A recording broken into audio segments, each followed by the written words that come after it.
नमस्कार। आज हम एक ऐसे आइडिया की कहानी में उतरेंगे जिसने सचमुच दुनिया का नक्शा ही बदल कर रख दिया। और वो आइडिया है राष्ट्रवाद।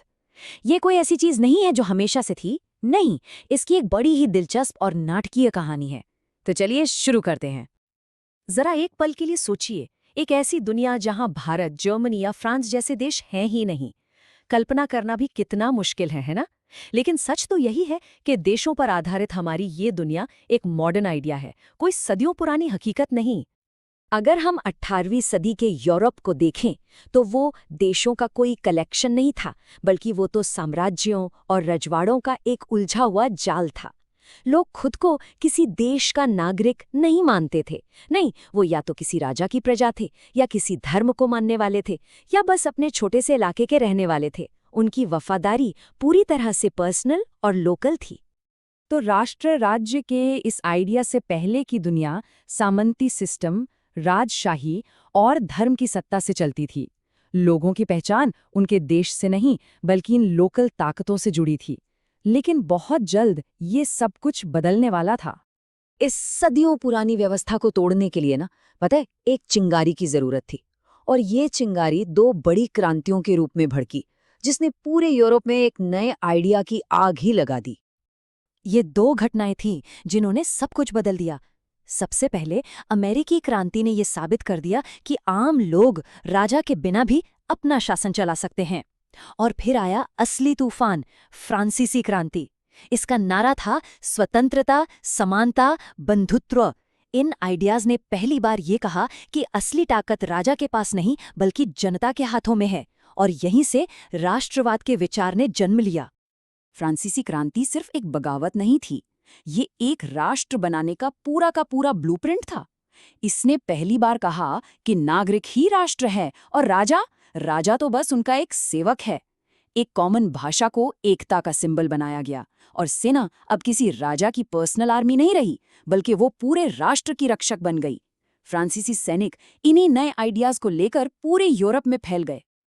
और फिर आया नेपोलियन। वो एक बड़ा ही दिलचस्प विरोधाभास था। एक तरफ उसने सामंतवाद को खत्म किया, एक जैसे कानून बनाए और सिस्टम में सुधार किया, जिससे राष्ट्रवादी फीलिंग को बढ़ावा मिला। लेकिन दूसरी तरफ उसकी जीत और साम्राज्य फैलाने की भूख ने दूसरे इलाकों में उसी के खिलाफ राष्ट्रवादी विरोध को जन्म दे दिया। लोग उसकी हुकूमत से आज़ादी के लिए अपने राष्ट्र के नाम पर लड़ने लगे। लेकिन राष्ट्र सिर्फ युद्ध और राजनीति से ही नहीं बनते। राष्ट्रवाद की जड़ें संस्कृति, भाषा और हमारी साझी विरासत में भी उतनी ही गहरी होती हैं। चलिए देखते हैं कि ये कैसे हुआ। एक जर्मन दार्शनिक थे, योहान गॉटफ्रीड हर्डर। उन्होंने तर्क दिया कि एक सच्चा राष्ट्र अपनी लोक संस्कृति, अपने लोक गीतों और अपनी भाषा से बनता है। उनका मानना था कि यही वो गोंद है जो लोगों को एक दूसरे से जोड़कर एक राष्ट्र बनाती है। इसका सबसे जबरदस्त उदाहरण हमें पोलैंड में मिलता है।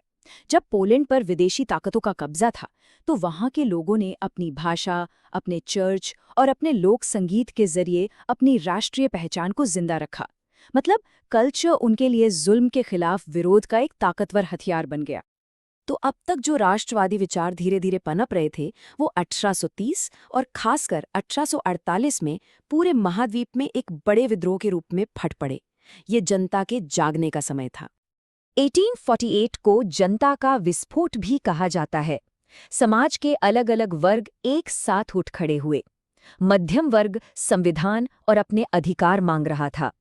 छात्र एक देश का सपना देख रहे थे, और किसान मजदूर अपनी आर्थिक तंगी से छुटकारा चाहते थे। इन सभी अलग अलग मांगों को राष्ट्रवाद के एक ही विचार ने एक साथ जोड़ दिया। इन क्रांतियों के बाद राष्ट्रवाद का आइडिया अब सिर्फ किताबों या भाषणों तक सीमित नहीं रहा। अब समय था इसे हकीकत में बदलने का। और ये प्रक्रिया इटली और जर्मनी में खून और लोहे की नीति से पूरी हुई। इटली, जो कई टुकड़ों में बटा हुआ था, उसे 3 महान लोगों ने एक किया। मैज़ीनी ने अपने विचारों से उसमें आत्मा फूंकी, केवूर ने अपनी कूटनीति से दिमाग का काम किया, और गैरीबाल्डी ने अपनी तलवार से उसे साकार कर दिया। इन तीनों की कोशिशों से 1871 में एक एकीकृत इटली का जन्म हुआ। अब बात करते हैं जर्मनी की। यहाँ के नायक थे ओटो वॉन बिस्मार्क। उनकी पॉलिसी एकदम सीधी और क्रूर थी, आयरन एंड ब्लड। उनका मानना था कि राष्ट्र का निर्माण मीठे भाषणों से नहीं बल्कि युद्ध और सैन्य ताकत से होता है। और उन्होंने ठीक यही किया। बिस्मार्क ने बहुत सोच समझकर 3 युद्ध लड़े, डेनमार्क, ऑस्ट्रिया और फ्रांस के खिलाफ। इन जीतों ने सभी जर्मन राज्यों को एक झंडे के नीचे आने पर मजबूर कर दिया और 1871 में एक ताकतवर जर्मन साम्राज्य की स्थापना हुई। यहाँ ये जानना भी जरूरी है कि हर राष्ट्र क्रांति से ही नहीं बना। ब्रिटेन की कहानी थोड़ी अलग है। उसका निर्माण सदियों के दौरान इंग्लैंड, स्कॉटलैंड और आयरलैंड के बीच हुए पॉलिटिकल एग्रीमेंट से धीरे धीरे हुआ। ये एक धीमी प्रक्रिया थी, कोई अचानक हुआ धमाका नहीं। अब तक राष्ट्रवाद, मुक्ति और एकता की एक बड़ी प्रेरणादायी शक्ति लग रहा था, लेकिन कहानी में एक स्याह मोड़ आने वाला था जब यही ताकतवर विचार अपना सबसे खतरनाक रूप दिखाने लगा। 19वीं सदी के अंत तक राष्ट्रवाद का स्वरूप बदलने लगा। अपने राष्ट्र पर गर्व करना एक बात थी, लेकिन अब ये भावना धीरे धीरे अपने राष्ट्र को दूसरों से बेहतर समझने के घमंड में बदल रही थी। और जब श्रेष्ठता की भावना आती है तो एकता का मतलब सिर्फ अपने ग्रुप को मजबूत करना और बाकी सभी को बाहर करना बन जाता है। हम बनाम वे कि यही खतरनाक सोच आक्रामक राष्ट्रवाद का केंद्र बन गई। इस जहरीली सोच के परिणाम बहुत विनाशकारी थे। नस्लीय श्रेष्ठता के सिद्धांतों ने हिटलर के शासन और हॉलोकॉस्ट जैसे नरसंहार को जन्म दिया, और राष्ट्रों के बीच की यही आक्रामक होड़ पहले और दूसरे विश्व युद्ध का मुख्य कारण बनी। जिस विचार ने कभी लोगों को आज़ादी दिलाई थी, वही अब दुनिया के सबसे बड़े विनाश का कारण बन रहा था। तो इसका निचोड़ क्या है? यही कि राष्ट्र कोई प्राकृतिक या भगवान की देन नहीं है।